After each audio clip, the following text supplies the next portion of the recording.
Gumaganda ang paligid. So hello guys, once again welcome back sa ating channel, Chloe TV.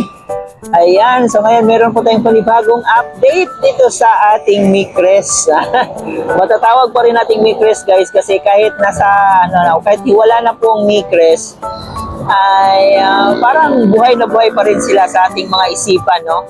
At every time na nakikita natin talaga sila kahit wala na pong Micres ay parang nandun pa rin po yung Micres, no? Nakikita pa rin natin sila as Micres. Kaya masasabi pa rin natin Micres kahit wala na yung Micres. Iba talaga yung hatak ng Micres. Kaya mga solid Micres supporters dyan, huwag kayong bibitaw, no? Panindigan po natin yung sinasabi nyo na Micres sa tamang panahon. So ngayon na po ay meron po tayong panibagong update dito sa Micres. At yun na nga, bago ang lahat, congratulations din po kay Krista Jane kung saan meron po itong highest honor. Ayan. So talagang pinagbubutihan talaga ni Krista yung kanyang pag-aaral. Pinapakita talaga niya dito sa Kalinga family na karapat-dapat talaga siyang tulungan, especially ni Kalinga Prab, no? So, napakalaki din naman ang kaniyang pagrespeto at paghanga dito kay Kalinga Prab. Kaya nakikita natin yung dedication para makapagtapos ng pag-aaral.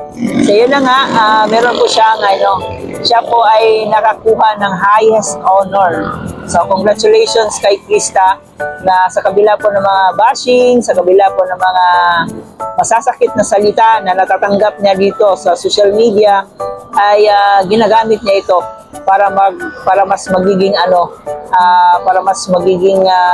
matatag pa, no? Bago tayo magpatuloy doon sa ating update dito sa Micres, ay shoutout muna natin ang ating ama ng Kalinga, Kuya Bal Santos Matubang, Ate Edna Vlog in Kalinga Prab. Supportahan po natin ang mga T-Boys, Kalinga Partners, mga charity vloggers sa Pilipinas na tumutulong sa ating mga kababayang mahihirap. Huwag nating kalimutan. At syempre, nandyan din po yung makasama nating Kalinga Pre-Actors. Supportahan din po natin sila. At baka naman, ito po yung lingkod, Chloe TV. Huwag kalimutan mag-subscribe sa ating channel. Huwag i-like and share ang ating video. At pakita notification bell para laging updated every time na mag-upload po tayo, no, dito sa Micres. Ayan. Alam po natin guys na wala na talagang Micres, no? Hindi naman po natin pinagpipilitan talaga na meron pang Micres kasi talagang tinigil na po ito. Pero yun, marami pa rin ang sumusuporta talaga. Marami pa rin ang nanunood every time na may Micres tayong topic. Kaya nagpapasalamat din po tayo sa lahat po ng mga Micres supporters na hanggang ngayon ay hindi pa rin bumibitaw, no? Talagang sabi nga nila, Micres sa tamang panahon. At ito pa guys, hindi rin natin maikaila na sobrang galing din ni Krista at saka ni Mikoy during sa first anniversary ng Velvet Box. Grabe yung pagrampa nila, talagang nakakadala. Yung angas, the way nila dinala yung sarili nila doon sa entablado, grabe, napakahusay. At kitang-kita talaga natin si Krista na sobrang napaka-graceful pagdating sa pagrampa.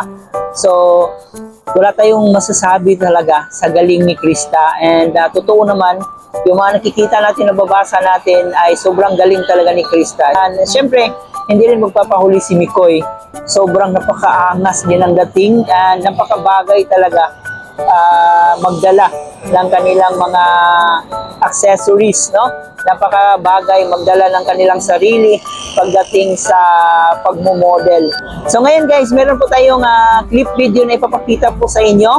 Ito po ang latest update ni Krista kung saan nga po ay mapapahanga kayo dito sa busis ni Krista kasi sobrang ganda po talaga.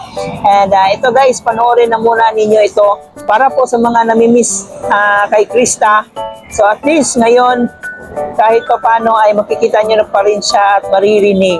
So pagpasensyahan nyo na po guys itong video clip na to na nakuha po natin kasi medyo blurred po siya. Pero ang importante po is yung boses ni Krista na ating marinig. So yun po yung pinaka-importante. So yung ganda is alam naman po natin na maganda na talaga si Krista. Wala na po yung wala na pong duda. Kaya itong boses guys, ipaparinig po natin sa inyo. So panoorin nyo muna to.